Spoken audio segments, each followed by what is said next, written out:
Hi guys! Alright, today Mr. Leong, you'll be your PE teacher.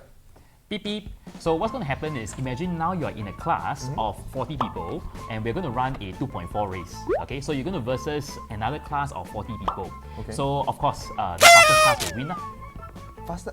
Wait, how do I know who wins and who loses then? Okay, Fastest? so I think the rule here is we're going to look at the slowest person. When the slowest person crosses the finisher's line, that will be the timing for the class. Oh, interesting. And the winner gets what? Oh, I think the winner will get a candlelight dinner with Mr. William.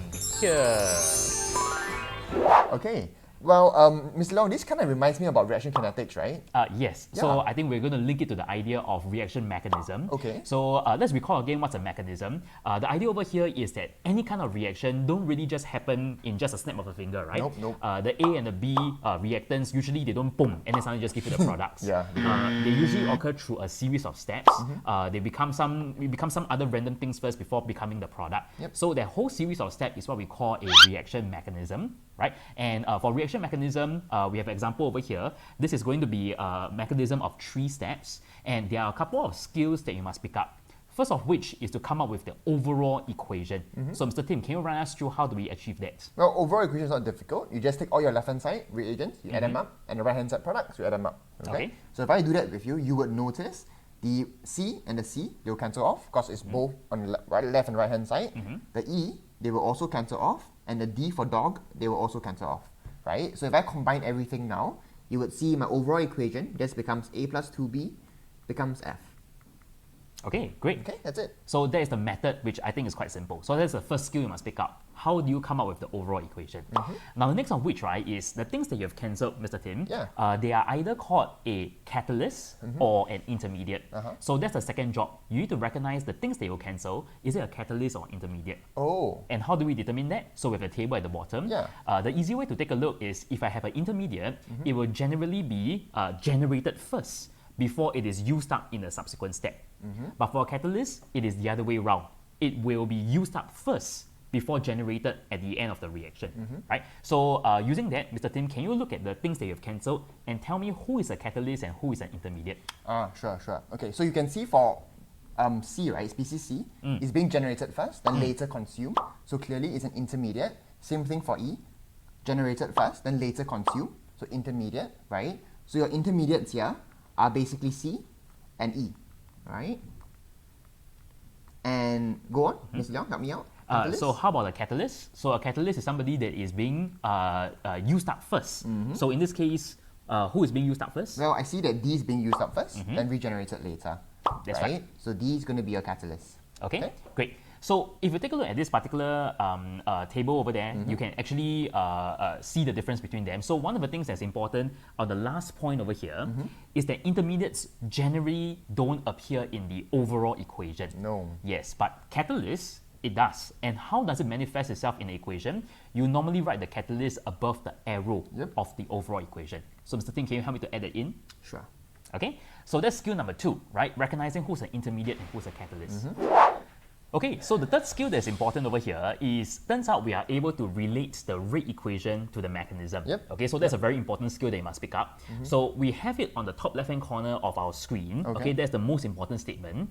So this statement tells us that in the reaction mechanism, I'm always going to zoom in into the slow step first, right? And we're going to pay attention to the stoichiometry of the reactants. So Mr. Tim, can you tell me what are they? Well, I see that in my slow step, it is C plus D gives me E. So the stoichiometry is both 1:1. That's right. And it turns out this stoichiometry is going to correlate to the order of the reactants inside the rate equation.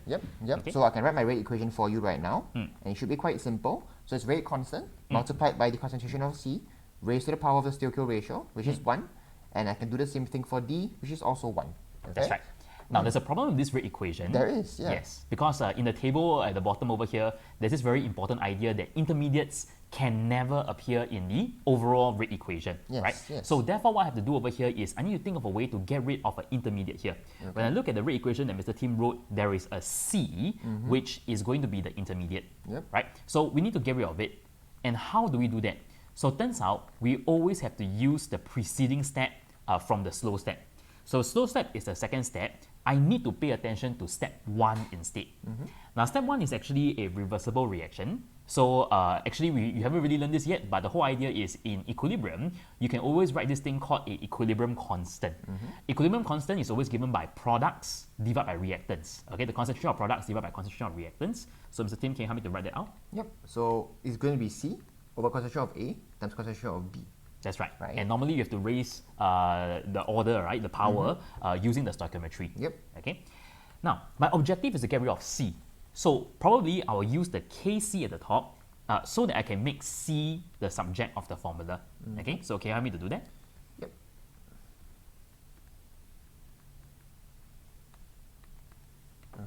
Okay, and can you show us how you're going to replace it in? Yeah, sure. So I have just made C the subject. So we're going to put the whole thing in now. So this is equals to K, bracket, Kc times A, multiplied by B, okay, close bracket, times D. All right. Now here's the thing. You would see that since K, the small k here, which is a rate constant, and Kc is also an equilibrium constant, they're both constants, right? So I can always group my constants together, and I'm going to rebrand this, and I'll call this K prime. All right. And if I do that for you, and I have no space, so let me just do it on the left. So if I do that for you, you'll end up with K prime multiplied by A, B, and D. Now, Mr. Leong, so what you said was right. Intermediates cannot be in your rate equation, but can a catalyst be in a rate equation? So you take a look, just now we established that D is my catalyst, and turns out the overall rate equation, there is also a D as well. Which makes sense, right? Because I can increase my rate of reaction by adding in more catalysts. That kind of makes sense, okay? So what we're going to also see next is an energy profile diagram. Mr. Leong, you want to guide me through? So the first thing that we do for energy profile is always to draw in the axis. And the axis is usually where people get wrong because you need to label it correctly. So the y-axis is always the energy, but the x-axis people always get it wrong. You all put time, you all put energy, but the real one should be the progress of reaction. Progress of reaction or reaction pathway. Okay. So energy profile diagram always is the one that has a hump, right? And the number of humps, right, actually turns out it corresponds to the number of steps, right? So if I see 3 steps, I expect to see 3 humps. Okay. So we're going to assume that this is going to be an overall exothermic reaction. So perhaps can you help me to draw in the reactant and the products first? Sure. So exothermic simply means that enthalpy change is negative. So the products must be at a lower energy level. Okay.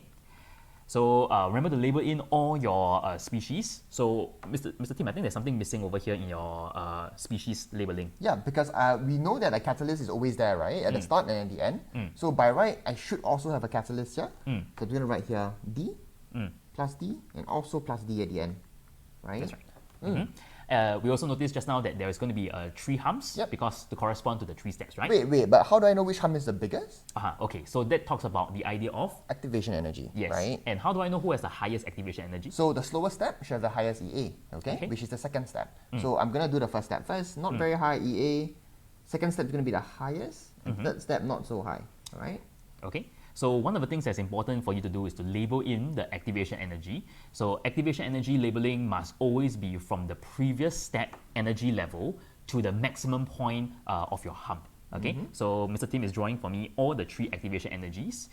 And in order to see that the second step is the slow step, the arrow for the second activation energy must be the longest, right? So one important thing to note is that it doesn't mean that the point must be the highest. It just simply means that the arrow must be the longest. Yep.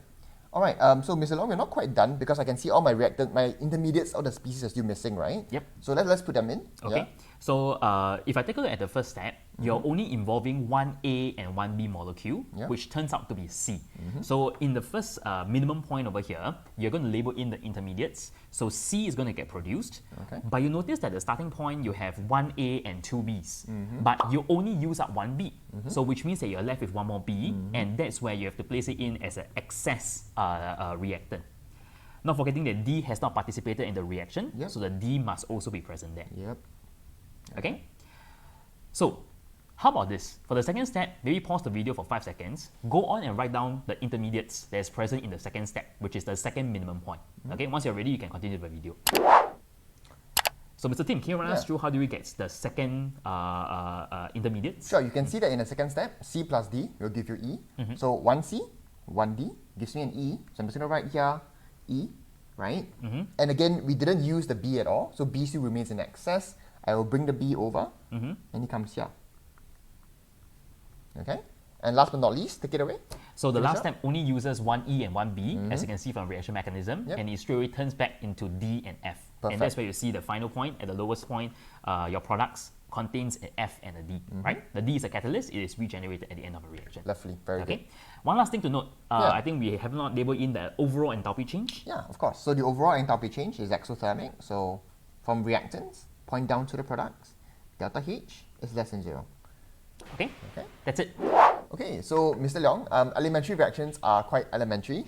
Okay. Okay, now if it's an elementary reaction, then there's only one step. Okay, so if I were to write my overall equation, it will just be that step. All right, pretty straightforward. So the overall equation is just A plus B gives you F. And now also, Mr. Leong, because this is the only step, this step will be the slow step as well. The slow step. So again, if I were to write my rate equation, how would that look like? So once again, we look at the top left-hand corner of your of the screen over here. Okay. We must always look at the slow steps stoichiometry of the reactants, right? So since the only step is the slow step, you realize that the reactants is just having just one A and one B, right? And when I write out the rate equation, the order must also be A power 1 and B power 1 as well. Okay. So one really special thing that you notice about the rate equation is this. We say that normally when I ask you to find the order of the rate equation, you say what's the method that you're supposed to be doing to find out the order? We normally have to perform experiments, right? There's no way you can correspond it to the stoichiometry. Yeah. But for this case, for an elementary reaction, this is the very special case scenario where it turns out the order of reaction actually corresponds to the stoichiometry of the overall equation. Because this is the slow step. Right? Yes, this is the slow step. So this is very special, okay? It's only for elementary reactions that you can do that. Okay. So Mr. Tim, can you run us through the energy profile diagram again? Yeah, sure. So again, if it's only one step, there's only going to be one hump. So again, we're going to first assume that the overall reaction is exo, because most reactions in this world, they are exo. So energy and then progress of reaction, right? So again, reactants, A plus B gives me F. And again, I'm going to draw how the products are lower energy than the reactants, and there's going to be only one step. So I draw one hump. So one hump. There we go. And that's it. Okay. Oops. Make sure you fill in your delta H and also your activation energy, EA. So delta H, less than 0, exothermic. EA is always from your reactants to your highest energy point. And that's EA. Okay, pretty easy stuff, pretty elementary. Okay, that's it. Bye.